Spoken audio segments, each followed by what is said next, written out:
আছে, ঠিক আছে? বেলুনটাকে আমি আপওয়ার্ড ডিরেকশনে ফোর্স দিচ্ছি, দেখ বেলুনটা আপওয়ার্ড ডিরেকশনে যাচ্ছে। কেন?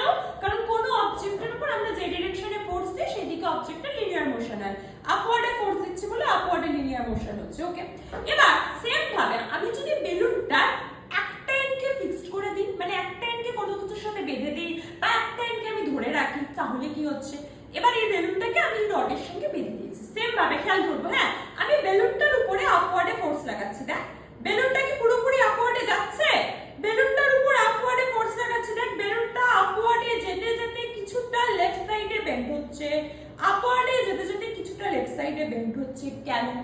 কারণ যখন কোনো অবজেক্টের কোনো একটা ফিক্স থাকবে, মানে কারোর সঙ্গে বেঁধে দিয়েছি বা কোনো জায়গার সঙ্গে আমি ধরে রেখেছি, কোনো অবজেক্টের একটা এন্ড যখন ফিক্স থাকে, সেই অবজেক্টের উপর আমরা যখন ফোর্স দিই তখন অবজেক্টের লিনিয়ার মোশন হয় না, তখন অবজেক্টের কি মোশন হবে? রোটেশনাল মোশন হবে। ওকে, এবার রোটেশনাল মোশনে ফোর্সকে কি বলবো? লিনিয়ার মোশনে ফোর্স তো আমি আপওয়ার্ডে দিয়েছি, ফোর্স দিয়েছি বললাম। রোটেশনাল মোশনে ফোর্সকে কি বলবো?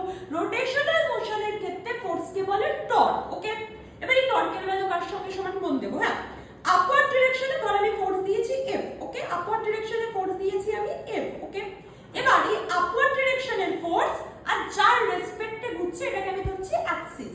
আপওয়ার্ড ডিরেকশনের ফোর্স আর এই অ্যাক্সিস এদের মাঝখানে পারপেন্ডিকুলার ডিসটেন্স কোনটা? এটা আমি ধরছি আপওয়ার্ড ডিরেকশনের ফোর্স আর অ্যাক্সিসের মাঝে পারপেন্ডিকুলার ডিসটেন্স হলো r। ওকে,